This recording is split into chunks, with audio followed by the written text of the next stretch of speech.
now. Well, Captain Stan, how you doing tonight? Hey, Randy, I am really good because we finally got this beast dropped anchor.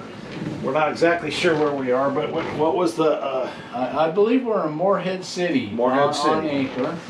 Yeah. We've had quite a day today, haven't we? It was brutal. Started out by leaving one of our fenders behind us. Had to do a... Yeah. Wasn't that our first faux pas of the day? Yeah, first faux pas of the day. And we dropped a fender, and then so then we had to put the dinghy down, and we tried to catch it with the boat, but it kept outrunning us. 15-mile-an-hour winds. Was that? Yeah. It was brutal. We couldn't get enough speed up to catch our own fender. We had to put out the dinghy to try and catch it. Yeah. But we got it. We did. It ran They're around. $100 fender, so it was really important we got that. Yeah, so we got that buoy back on board and put it back together. So that was the first. And then you had to run the dinghy to shore, and then you had to run around in a bunch of shells, you said. Yeah, it was a bunch of oyster shell. That was what the whole island was made of, some kind of clams or oyster shells, and they were very sharp. And because it was too shallow to get the boat in, I had to then wade in barefoot across all these shells, and I got our fender and threw it in the boat, and then I had to push the dinghy out into the main channel so I could then catch up with you. Yeah, but you did. You got here, and then getting the dinghy back on the davit system was kind of a challenge. Yeah, with the wind and all that. We were very close to an open inlet going out to the Atlantic. Yeah, the wind was brutal today. We only run aground. How many times did we run aground? Four times. Four times today. 4 times. And you did an amazing job of getting us unstuck every time.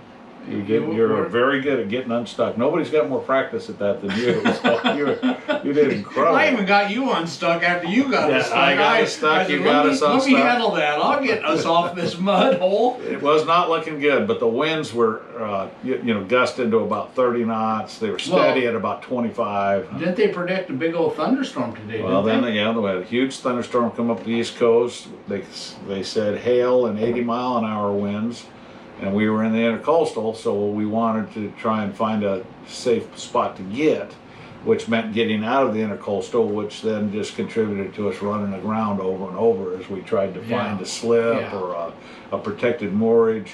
We just run aground. So we ended up in a narrow, the ICW, maybe 200 yards wide, and only able to get about 5 to 6 knots of speed, bucking the tide and the winds.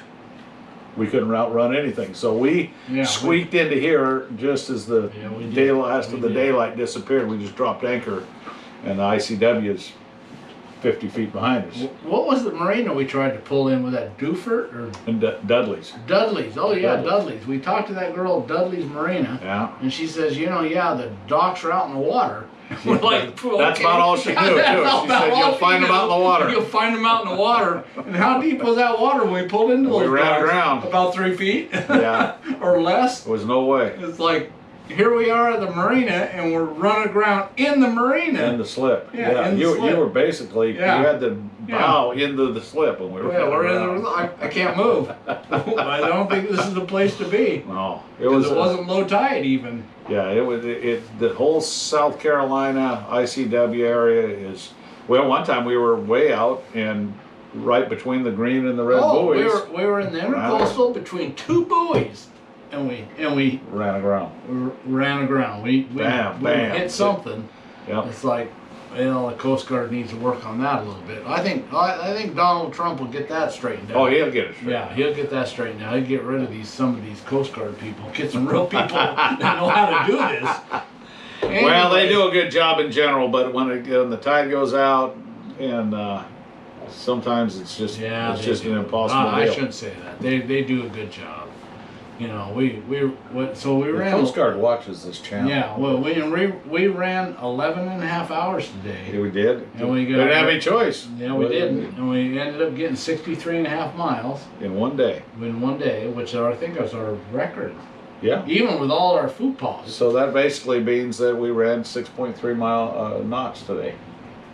We did good. We did incredible. That's very good. Yeah.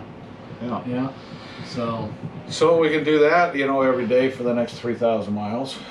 We're going to be making some progress. We'll get there.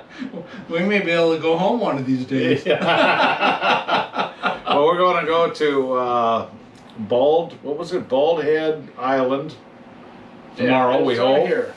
Yeah, Bald Head, North Carolina. Yep, where they have no automobiles. Yep, the only way to get out to the island is by boat.